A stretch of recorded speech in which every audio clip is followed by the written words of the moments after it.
Ça pose une vraie question en fait, et je crois que c'est la question du jour. C'est quoi la vraie authenticité et c'est quoi la fausse? Dans la philosophie du yoga, on en parle beaucoup en fait. Ça fait partie des yamas et des niyamas et les grands principes de vie du yoga, ce qu'on n'enseigne jamais assez sur les tapis finalement, alors qu'ils sont bien plus importants que la posture. La vérité envers soi, la sincérité, c'est ce qu'on appelle satya.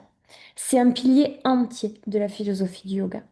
Et c'est un truc que j'essaie vraiment de mettre en place au quotidien, dans ma façon de vivre, dans ma façon de communiquer, parce que je suis loin d'être parfaite. Mais en tout cas, je suis sincère.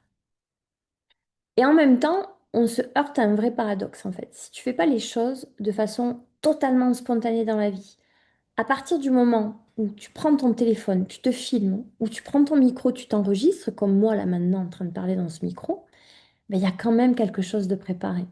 Rien que le fait de savoir que je vais te parler de ce sujet aujourd'hui, j'ai pris des notes. Je suis en train de lire certaines de mes notes pour être sûre de ne rien oublier. J'ai réfléchi à comment l'amener. Tout ça, c'est déjà une forme de mise en scène, en fait, même minime, même sincère. Quand je me filme pour mes pratiques de yoga, même si je le fais très peu et que je me filme en accéléré, bon, ben, je le fais jamais véritablement.